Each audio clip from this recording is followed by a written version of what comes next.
एक बार की बात है, एक गांव में एक किसान रहता था। उस किसान को जानवर पालने का बहुत शौक था।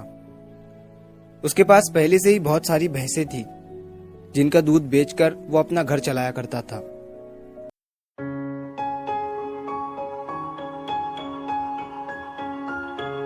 अरे अरे, रामू भाई, यह क्या इतने कम भाव में दूध ले रहे हो? भाई, तुम्हें अच्छी तरह तो पता है मेरा तो गुजारा भी इस दूध से चलता है। तो एक दिन उस किसान ने एक खरगोश और एक बंदर को भी अपने घर में पाल लिया। अब काफी दिन गुजरने के बाद उस किसान ने उस खरगोश और बंदर के साथ खेलने का सोचा। उस किसान ने अपने खेत में बहुत सारे छोटे छोटे गड्ढे कर दिए और फिर उन गड्ढों पर मिट्टी डालकर उन गड्ढों को बंद कर दिया और किसी एक गड्ढे में उस किसान ने एक गाजर को छुपा दिया। अब उस किसान ने खरगोश और बंदर को उस गाजर को ढूंढने के लिए कहा। खरगोश बहुत ही कॉन्फिडेंट था और उसे अपने आप पर बहुत विश्वास था। उसने एक एक गड्ढे को खोदना शुरू किया और गाजर ढूंढने लगा। लेकिन बंदर जो था वो बहुत ही नेगेटिव और आलसी था। उसने सोचा कि खेत में इतने सारे गड्ढे हैं और वो गाजर किसी एक गड्ढे में है, इतना कौन ढूंढेगा। वो बंदर ये सोचकर एक गड्ढे के ऊपर जाकर सो गया।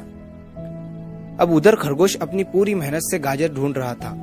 एक एक करके खरगोश ने सारे गड्ढे देख लिए, लेकिन उसे किसी भी गड्ढे में गाजर नहीं मिली। सिर्फ एक गड्ढा बाकी रह गया था, जिसके ऊपर बंदर सो रहा था। अब खरगोश बंदर के पास जाता है और उसे उस गड्ढे पर से उठने के लिए कहता है। जैसे ही बंदर उस गड्ढे पर से उठता है, खरगोश गड्ढा खोद कर गाजर बाहर निकाल लेता है और अपने मालिक को ले जाकर दे देता है।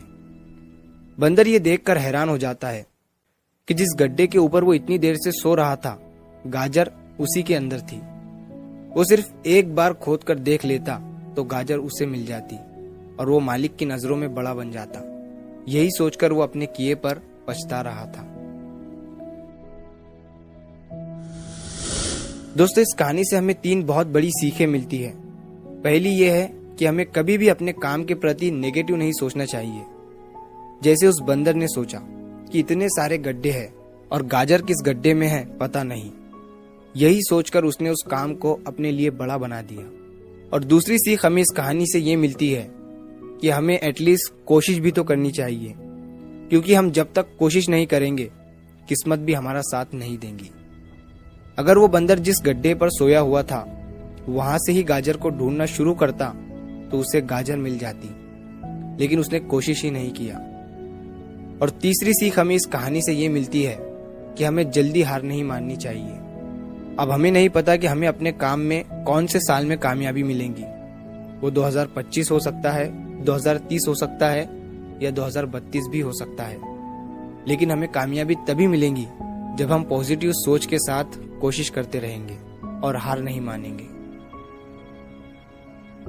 तो अगर आप इस कहानी को और भी लोगों तक पहुंचाना चाहते हो तो इस वीडियो को लाइक करो, ताकि YouTube इस वीडियो को और भी लोगों तक पहुंचाए। और अगर कहानी अच्छी लगी हो तो हमारे चैनल को सब्सक्राइब जरूर करिए। मिलता हूं मैं अगली बार इसी तरह की कहानी के साथ। तो सब्र करो, शुक्र करो और जिंदगी में आगे बढ़ो। Men's Chorus.